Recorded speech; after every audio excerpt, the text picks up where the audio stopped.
तो ये किसी को भी कुछ कह देते हैं। तो कहा है कि मुल्क लुट जाएगा ये आसार नज़र आते हैं, अब हुकूमत में सब मक्कार नज़र आते हैं, और मुल्क की आज़ादी में लुटा दी जाने हमने, और गद्दारों को हम ही गद्दार नज़र आते हैं।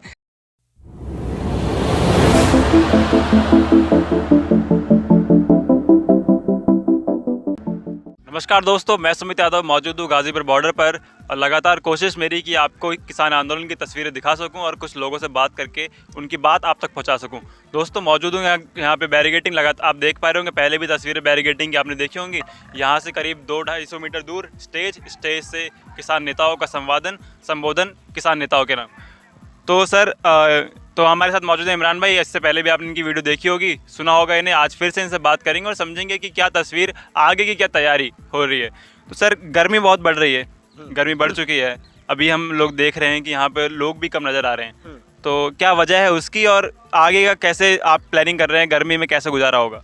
बिल्कुल, सबसे पहले जो है कल आपको पता था 14 फरवरी थी, मोहब्बत वाला दिन था, वैलेंटाइन डे वाले दिन। आज से जो है 2 साल पहले, ठीक 2 साल पहले 2019 में पुलवामा जो हमला हुआ था, पुलवामा हमले में हमारे 44 जो CRPF के जवान शहीद हो गए थे, उनको जो है नम आँखों से श्रद्धांजलि दी गई। और उसके बाद मैं कहना चाहूँगा कि पुलवामा हमले में वीरों ने जो जान देश पर वारी है, ये पुलवामा हमले में वीरों ने जो जान देश पर वारी है, दुश्मन की औकात नहीं, ये अपनों की गद्दारी है, ये अपनों की गद्दारी है। तो जिस तरह से उनको श्रद्धांजलि अर्पित की गई, और उसके बाद मैं आपके तमाम सवालों का जवाब दूंगा। लेकिन कहा कि शहीदों की चिताओं पर लगेंगे हर बरस मेले, और वतन पर मिटने वालों का यही आखिरी निशा होगा, वतन पर मिटने वालों का यही आखिरी निशा होगा। तो मैं बताऊँ कि आपने कहा कि जो है गर्मी लगातार बढ़ रही है, संख्या भी जो है कम हो रही है। तो बता दूँ कि जो संख्या है, संख्या का आकलन आप ऐसे नहीं कर सकते हैं, क्योंकि लोगों का आना जाना जो है लगा रहता है, खेतों में काम चल रहा है, कुछ लोग आते हैं, कुछ लोग जाते हैं, और गर्मी जो है आ रही है, उसको लेकर के भी तैयारियां हो रही हैं। लगातार जो कमेटी की तरफ से है पंखा, कूलर या जो है तमाम चीज़ों की व्यवस्था की जाएगी, ताकि गर्मी में जो है लोगों को ज़्यादा दिक्कत का सामना ना करना पड़े। उसके लिए भी तमाम जो है तैयारियाँ चल रही हैं, और जल्द ही यहाँ पर मंच के पास आप देखेंगे कि जो है लोगों को गर्मी से निजात पाने के लिए वहाँ पर भी एक पंडाल का जो है इंतज़ाम किया जाएगा। पंडाल में जो है पंखा और कूलर का जो है इंतज़ाम किया जाएगा। उसके बाद ये जो आप बैरिकेडिंग देख रहे हैं, ये बैरिकेडिंग देख लीजिए। अमूमन इस तरह की जो है बैरिकेडिंग आपको अंतर्राष्ट्रीय सीमाओं पर देखने को मिलती है। पुलवामा हमला आज से ठीक 2 साल पहले हुआ, दूसरी वर्षी थी, और उसमें जो जिन 44 CRPF के जवानों ने जान गंवाई, आज तक सबसे बड़ी बात है उनको जो है शहीद का दर्जा नहीं मिला।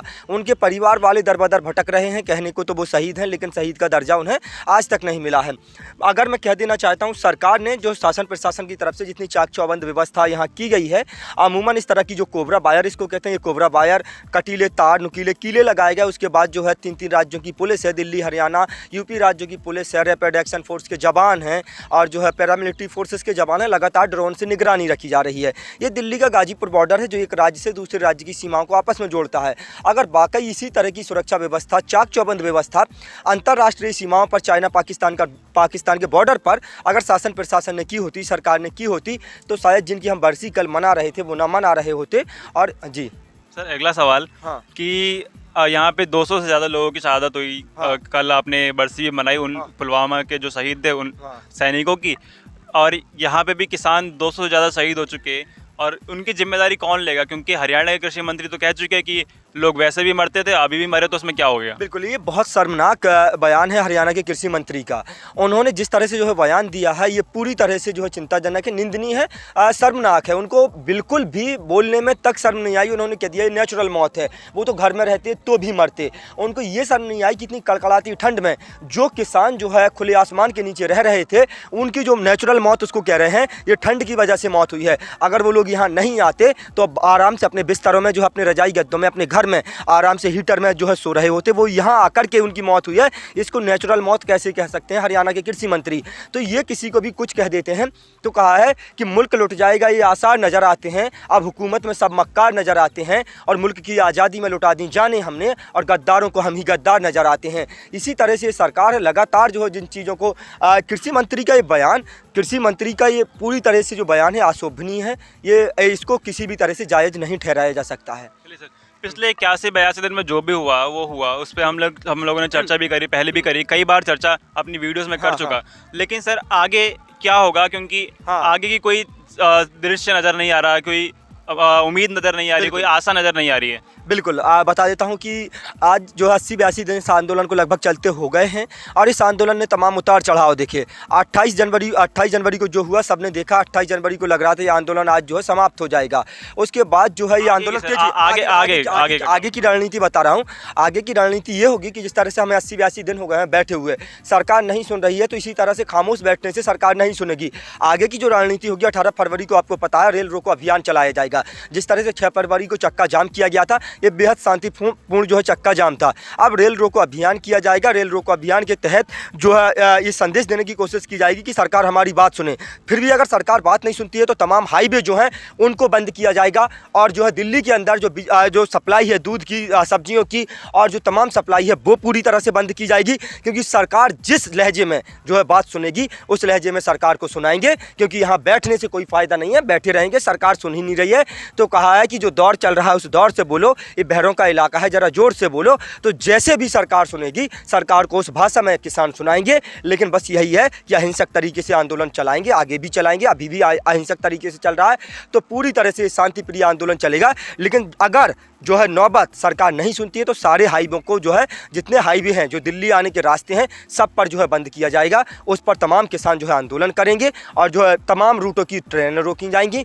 दूध की और सब्जी की और हर चीज़ की जो है सप्लाई दिल्ली के अंदर बंद की जाएगी, ताकि सरकार हमारी बात को सुने जल्द से जल्द। आगे की रणनीति यही होगी। इमरान भाई, ऐसा लग रहा है कि अब बात जो है फंस चुकी है, डेडलॉक एक लगा हुआ है, क्योंकि 23 तारीख के बाद से दोबारा वार्तालाप सरकार के साथ हुई नहीं। तो अब ऐसा लग रहा है कि ना आप तैयार हैं बात करने के लिए, ना सरकार तैयार है बात करने के लिए। आप लोग ऐसे बैठे हैं, आगे की रणनीति जो भी है आपकी, रेल रोकेंगे और तमाम चीज़ें, और यहाँ बैठे रहेंगे। तो धरना करने से और रेल रोकने से कोई समाधान नज़र नहीं आ रहा है। बीच का रास्ता कोई है कि नहीं है? बिल्कुल, हम तो लगातार कह रहे हैं कि जो है बातचीत करे, सरकार बताए, सरकार तय जो है तारीख बताए, सरकार समय बताए, सरकार दिन बताए। क्योंकि हल सरकार के पास। सरकार तो कह चुकी कि हम 1.5 साल के लिए स्थगित कर सकते हैं, उसके बाद बैठ के बात कर सकते हैं, बैठ के बातें हों और उसके बाद जो भी संशोधन करना है संशोधन हो उस पर। एक बात बताइए, जो जहर आज खतरनाक है वो 1.5 साल बाद भी होगा। सरकार ये क्यों कह रही है कि हम 1.5 साल के लिए स्थगित कर दें? वो कानून क्या ठीक हो जाएंगे 1.5 साल बाद? तो जो कानून आज ठीक नहीं है वो 1.5 साल बाद भी ठीक नहीं होंगे। तो इसलिए जो है किसानों की यही मांग है। आप क्यों नहीं, सरकार क्यों नहीं मान लेती है? सरकार जब कह रही है कि कृषि कानून किसानों के फायदे के लिए हैं, तो सरकार को ये बात मान लेनी चाहिए। और सरकार नहीं सुन रही है, सरकार सुनेगी, इस बात में आप नहीं रहिए। जो है तमाम आंदोलन हुए हैं, सरकार को झुकना पड़ा है, सरकारें झुकी हैं। चाहे अन्ना आंदोलन हो या फिर और तमाम जो आंदोलन हुए, नहीं हुए तो सत्ता परिवर्तन हुआ, व्यवस्था परिवर्तन हुआ। आपने देखा था अन्ना आंदोलन हुआ, उसके बाद जो है कांग्रेस की 55-60 साल से स्थापित सरकार चली गई। शीला दीक्षित की सरकार जो थी वो चली गई 15 साल से काबिज सरकार। तो सत्ता और व्यवस्था परिवर्तन भी हुए हैं। अगर सरकार हमारी बात नहीं सुनती है तो जो आप देखिए, सत्ता भी परिवर्तन होगी, व्यवस्था भी परिवर्तन होगी। आगे वाली जो सरकार होगी उससे हम जो है कृषि कानून वापस करवाएंगे। आपने अन्ना के आंदोलन की बात करी, अन्ना के आंदोलन का जिक्र किया। ये भी बहुत बड़ा आंदोलन, मेरी जो इतना मैं देख पा रहा हूँ, मेरी पत्रकारिता करियर का पहला आंदोलन जिसे मैं कवर कर रहा हूँ लगातार। सर, अन्ना के आंदोलन की आपने बात करी, क्या उसमें से हम केजरीवाल को देखते हैं, केजरीवाल निकल के आए, आम आदमी पार्टी की शुरुआत करी, दिल्ली के मुख्यमंत्री बने। क्या यहाँ पर भी ऐसे किसी राजनीतिक लोभ में, ऐसे किसी राजनीतिक मनोआकांक्षा लेके कोई है क्या यहाँ पर? देखिए, बिल्कुल साफ सीधी सी बात है। आप अगर भारतीय किसान यूनियन को देखेंगे तो वो पूरी तरह से अराजनीतिक है। भारतीय किसान यूनियन ने अभी तक कभी भी जो है राजनीति में कोई वर्चस्व नहीं दिखाया है, ना कभी चुनाव लड़े हैं। यहाँ पर जो लोग आ रहे हैं उनकी कोई भी महत्वाकांक्षा ऐसी नहीं है कि वो आगे जो है राजनीति में आएंगे, क्योंकि राजनीतिक लोगों को लगातार यहाँ पर मंच नहीं दिया जा रहा है। अगर कोई पार्टी से जो संबंधित रखता है, अगर किसान आंदोलन को समर्थन कर रहा है, जाहिर सी बात है कोई विपक्ष का होगा, लेकिन अगर वो किसान है और किसानों से हमदर्दी रखता है, अगर वो आंदोलन को समर्थन कर रहा है तो उसका स्वागत है, लगातार उनका स्वागत करें। लेकिन अगर कोई इस महत्वाकांक्षा से आ रहा है तो लगातार आप देखते होंगे भारतीय किसान यूनियन के जो चौधरी राकेश सिंह कह रहे हैं कि अगर आप इस वजह से आ रहे हैं कि आपको चुनाव लड़ना है या आप जो है यहाँ पर वोटों की राजनीति करने आ रहे हैं, तो वोटों की राजनीति करने मत आइए। यहाँ पर लगातार यही अनाउंस किया जा रहा है। ये जो है उस आंदोलन से अलग है, क्योंकि उस आंदोलन से जो है तमाम सरकारें बदली तो वो मुख्यमंत्री की कुर्सी तक जो है अरविंद केजरीवाल पहुँच गए। लेकिन यहाँ पर ऐसा कोई किसी की जो है मंशा नहीं है कि कोई राजनीति आगे करेगा। और राजनीति करना ना करना वो देखिए दूसरी पार्टियों का काम है, और पूरी तरह से भारतीय किसान यूनियन अराजनीतिक है, अराजनीतिक रहेगा। चलिए सर, बहुत बहुत धन्यवाद आपका बात करने के लिए। तो लगातार मैं तस्वीरें गाजीपुर बॉर्डर की आपसे दिखा रहा हूँ, और भी कई लोगों से बात करके आप तक उनकी बात पहुँचाने की मैं कोशिश करूँगा। तो दोस्तों, इसी के साथ वीडियो खत्म करूँगा। जुड़े रहे हमारे साथ और मिलेंगे किसी और वीडियो में, तब तक के लिए नमस्कार।